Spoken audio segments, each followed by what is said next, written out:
الحمد لله رب العالمين والصلاة والسلام على سيد المرسلين أبا القاسم محمد اللهم صل على محمد وآل محمد وعلى أهل بيته الطيبين الطاهرين المعصومين بالحق. اللهم صل على محمد وآل محمد. قال الله في كتابه الحكيم: What? Do you make the giving of drink to the pilgrims of my house and the guarding of the sacred mosque like him who believes in Allah and the judgment day and strives hard in Allah's ways? They are not equal with Allah, and Allah does not guide the unjust people. This surah came down, this ayah came down in Surah Al-Tawbah. This means, translated into English, the repentance. This is verse 19 if you'd like to research it yourselves and see what is available from it. This surah came down because the people, they weren't understanding what was the meaning of believing in God, having faith in God. They thought that their actions were what decided, whoever had the most actions was the most believer, was the true believer in God. This was not the case. Allah, when He brought this down to His prophets, He was telling the people this was not the case. The case is what's in our hearts. In our, every day it's easy to lie, to say, I am a Muslim, I am a mu'min. In our brains we can tell people this, whatever. But in our hearts is what we truly believe. Are we truly believers? Do we truly believe in our hearts? In Allah, in Allah's ways, in His will? So we don't say we have the faith, but it's something that we say, it's something in our hearts, it's something in our minds. Many philosophers that are materialistic say that, God can exist. He cannot exist because we can't see Him. God, we were given 5 senses. We were able to touch something. We're able to see. We're able to smell. We're able to taste. We can't taste Allah. We can't see Allah. We can't, smell Him. We can't see Him. So are you saying that everything that we can't see to our eyes, or something we can't touch, or we can't taste, these things do not exist? There are examples of things that keep us alive daily, like the air we breathe. Al-hawa, the air that we breathe keeps us alive. But we can't taste it. Air has no taste. We can't touch it. We can't grab air. We can't save air for later. We can't see air. Everything, we can't do these things. But this is something that's around us that keeps us alive. From when we wake up in the morning to when we go to sleep at night. Inshallah, we will all remain alive during these times.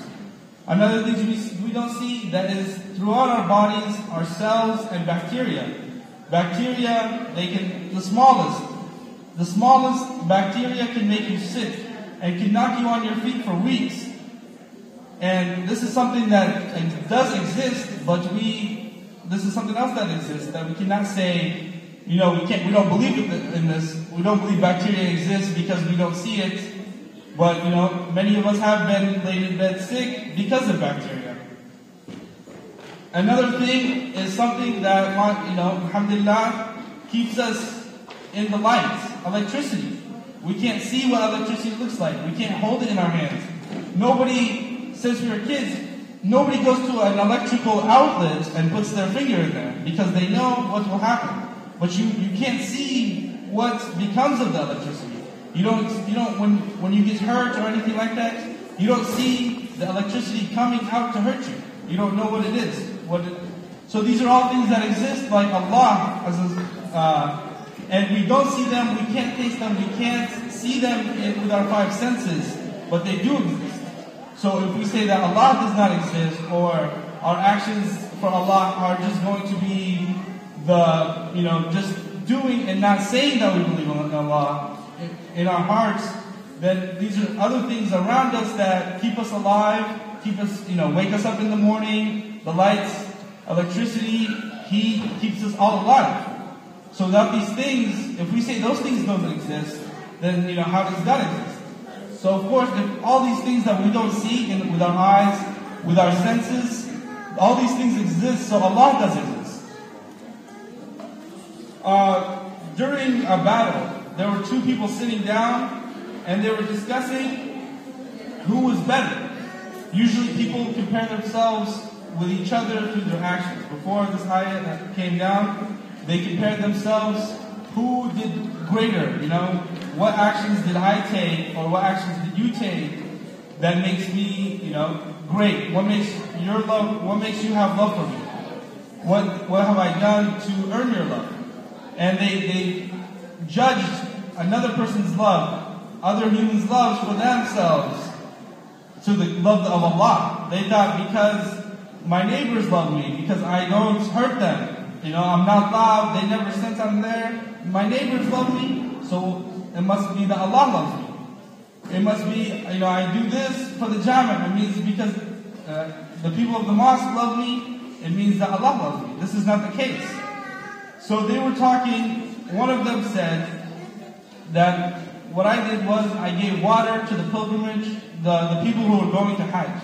Al-Hajjaj, what I did when they were coming back, I gave them water. So this action, I believe, is greater than your action, he's telling his friend. His friend told him, no, what I did was I kept the building of the mosque. And this breaks down into two terms of what the building means. The first term is, of course, actually building the mosque.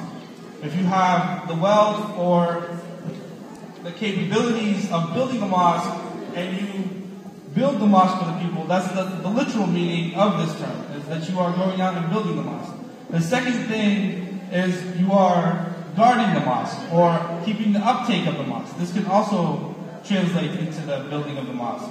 If you are the person who's responsible for the mosque, for keeping the uptake of it, and also, not that only that, but also the visitors of the mosque that come to the mosque daily or weekly, whatever the case may be, those people, the manners that they have in the mosque, when they enter the mosque to once they leave the mosque, this is also an action of keeping the upkeep of the mosque.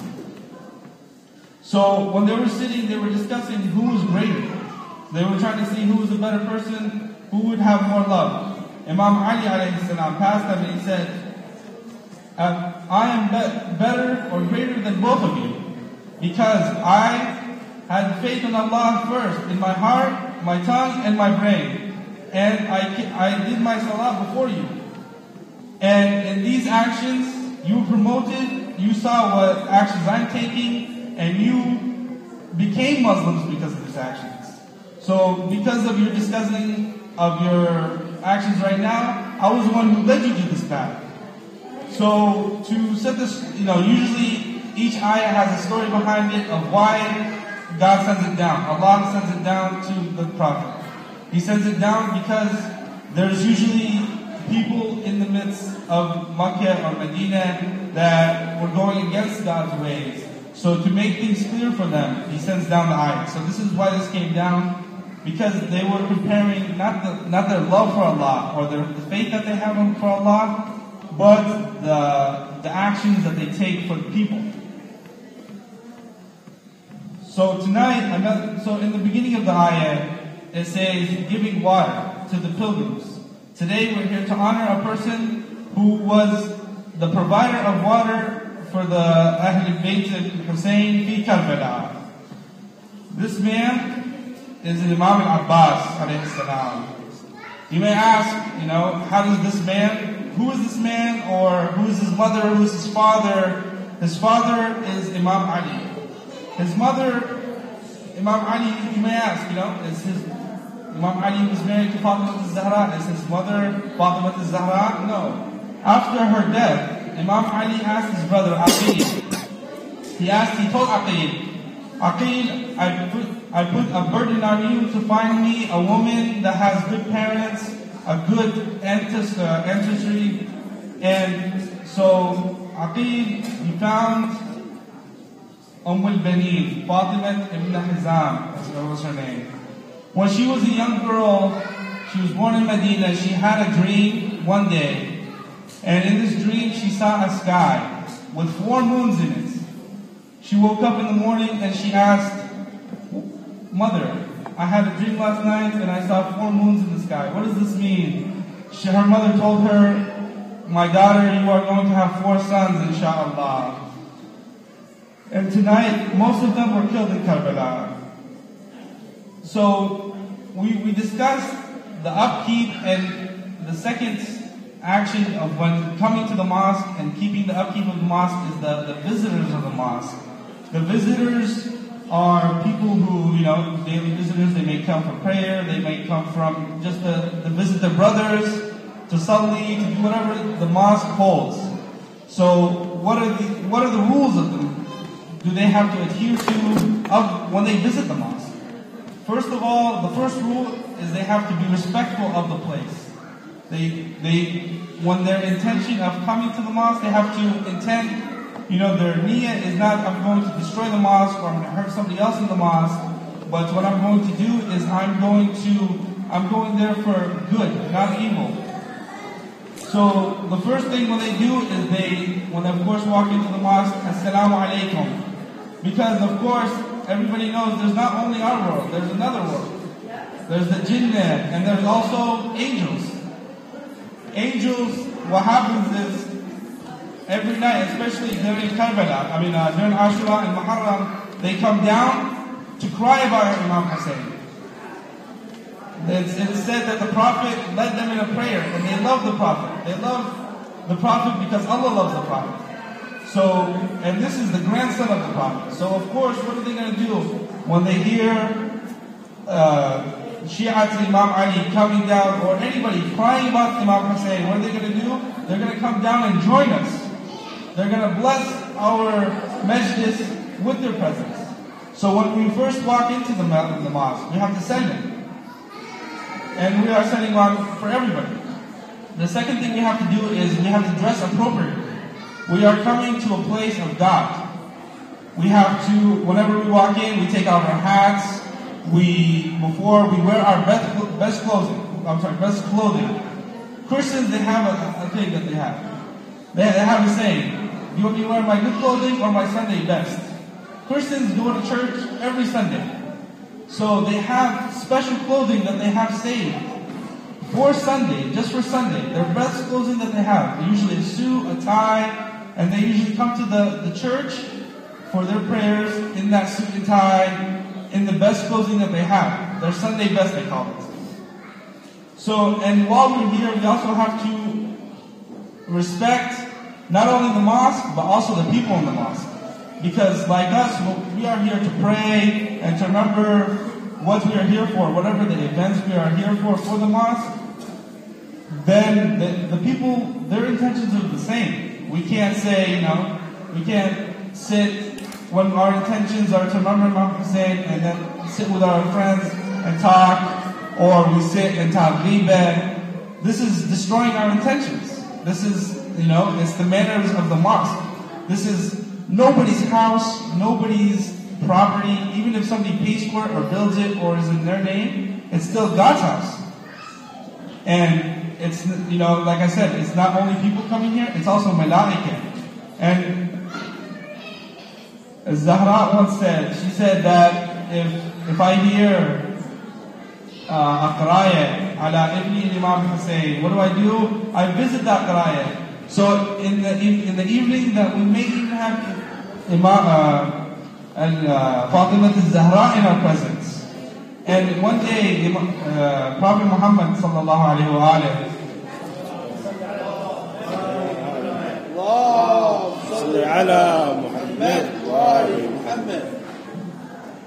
Prophet Muhammad came to her and he said, Fatima, you are Sayyid al-Nisa al-Alameen. God, she told him, Father, I thought Mary, father of Jesus, was the Sayyid al-Nisa al-Alameen. He told her, Fatima, Mary was the Sayyid al-Nisa al-Alameen of her time. You, Fatima, are Sayyid al-Nisa al-Alameen of all time. So we have to be graced with this presence. A presence that brought us, that began the Imam. Without her, there wouldn't be Imam Hussein, Imam Hassan. So we are bringing this, her greatest children, her greatest thing that she has given us is her kids. And her sacrifice Their sacrifices for us.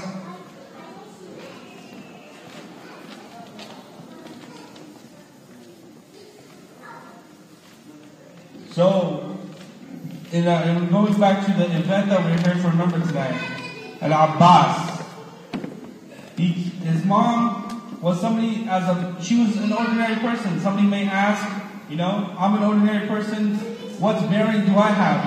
Imam Hussein, Imam Hassan, and Mahsumin, they all have, such extraordinary parents.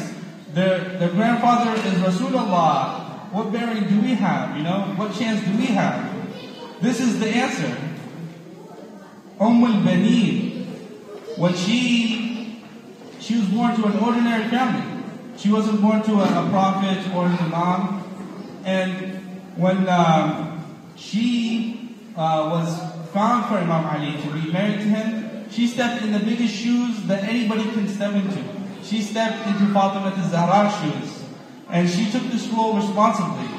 She took care of his kids, Imam al-Hassan, al-Hussein, wa Zainab. One day she came to Imam Ali. She told him, Ya Ali, don't call me Fatima anymore. He asked her why.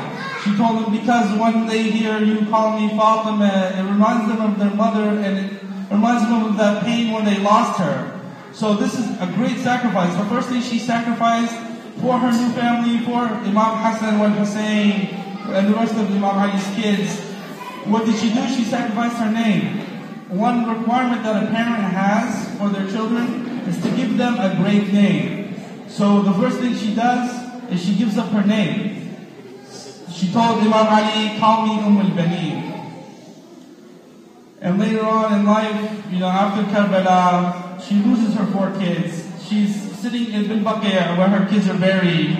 Her servant comes out, she's there all day. The sun is beaming down on her, she hasn't drank any water or eaten. She tells her, Ya al-Baneen, Tubwi, come inside, you're hungry, you're thirsty.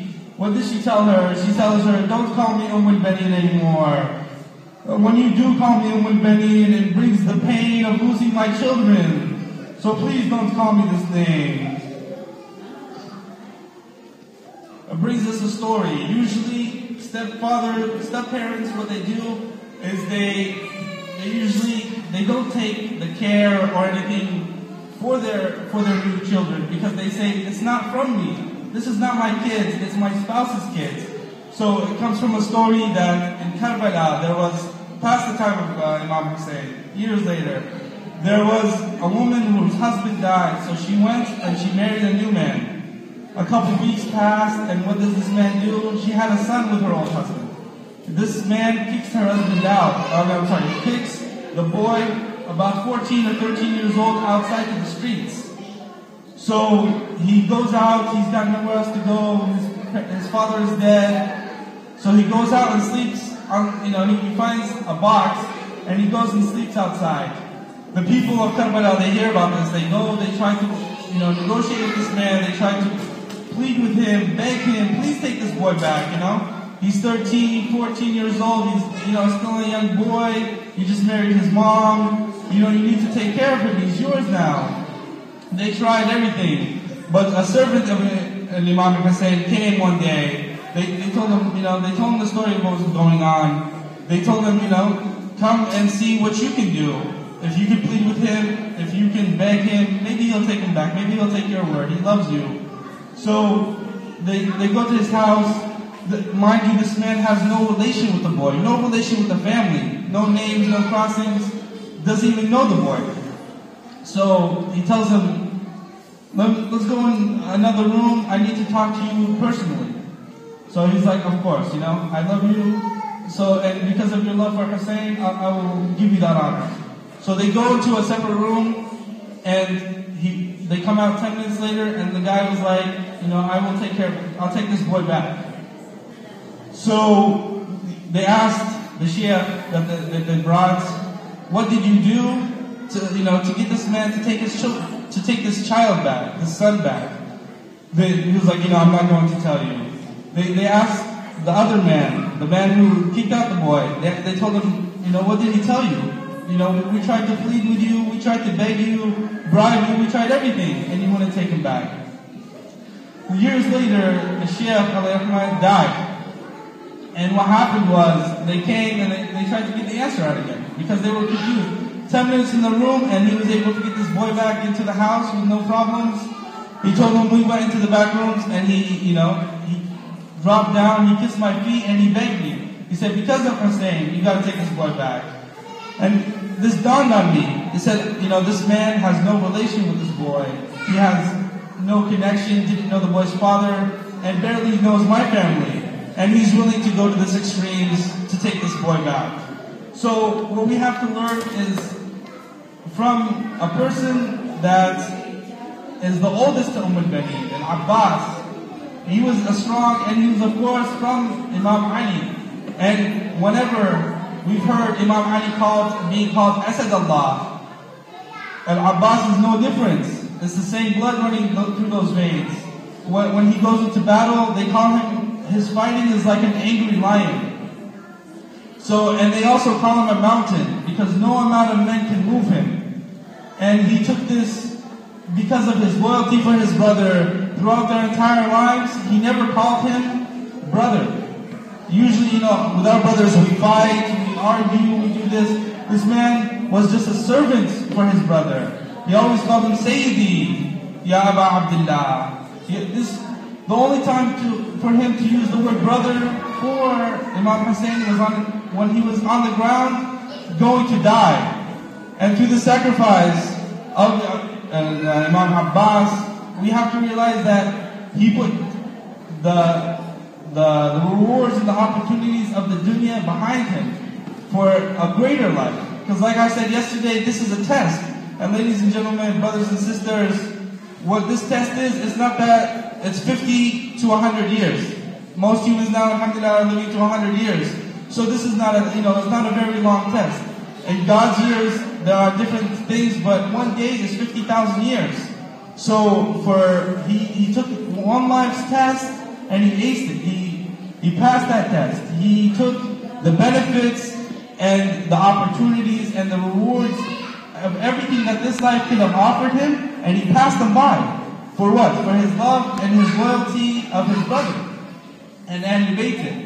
So what we have to do is we have to learn from, you may say, al-Ma'sumin, their parents are special. But al-Baneen, she's not special. Her parents were just ordinary people, ordinary citizens of Medina. So this gives us a chance of every day. So this is what we have to learn from Al-Abbas and his mother and the sacrifices that they made. Because right now, he's flying. There's Imam Ali ibn Hussein says, mercy on Al-Abbas. Because right now, he gave his arms to my brother, and God gave him wings in heaven, just like his uncle Ja'far ibn Abi Talib. So he's flying around. So we have to realize through his actions and through his words and through his battles and what opportunities and rewards he gave up in this life for the better life, for going to Jannah, for flying around with the malaika, And we have to remember this, not just come here and cry and remember them for 10 days, but we have to remember them, we have to research them. These 10 days are just a refresher course. The whole year, our lives, what we have to do is, these 10 days is say, it's a check-in into the class. Because we are in a test, this is the check-in into the class. We are all here in our class, and what we're saying is, yes, we read about Imam Hussein, we read about Imam Abbas, we read about these people, but this is a refresher course. Whenever somebody comes up here and they talk about them, it's just a refresher. But what we have to do, and it's also touching on the surface of the matter. Because, and I'll continue a little bit, but whenever the whole battle of Karbala it was a lesson. And it's for everybody. If you're a woman, you go for Zainab. You remember Zainab and her courage and her actions that she took against a land that she wasn't from. She was, a Ghariba. she was a person that wasn't from their land, and she was able to stand up for them. The young people might remember Al-Qasim, which we'll remember him tomorrow, because of his age and his courage. 15, some say 11 to 15 years old, and he took his sword, and his mother's crying, and he saw that in front of him, and he went out to battle, and he told them, this is who I am. And many of us, the 30,000 that we spoke about yesterday, weren't able to do that, and this 15-year-old boy was able to take a sword and go fight for this. So, and then, children, they looked for, there were kids that were killed in Karbala. So this is, what we have to do is we have to take this test, and what we have to do is take this refresher course that just touches the surface of Karbala, which, if you dig deep into it, you will find many connections. The Quran has many things that relate to it. The Prophet knew this day was coming. He knew for Imam Hussein what was going on. For one of his wives, Jibreel brought down a turba and he gave it to his wife. She asked him, what is this turba? He told her, when this turba starts bleeding, then Imam Hussein was killed. So before Imam Hussein and Ahlul Baytihi were killed, the events of those actions, they knew about them. So right now, we know about them. We spend these 10 days as a refresher course, and what this puts on us is we have to go out in our lives. We have to read about their battles. We have to read about their speeches, because we don't know because they always say history repeats itself. And that is true, because what we have to do is we have to learn from their history, because it's better to learn from somebody else's mistakes and somebody else's actions, because their actions cost them death. So it's better to learn from their actions so that we can continue living and we can know what we can do. أقول قولي هذا وأستغفر الله لي ولكم وأفلح من صلى على محمد وآل محمد. اللهم صل على محمد وآل محمد.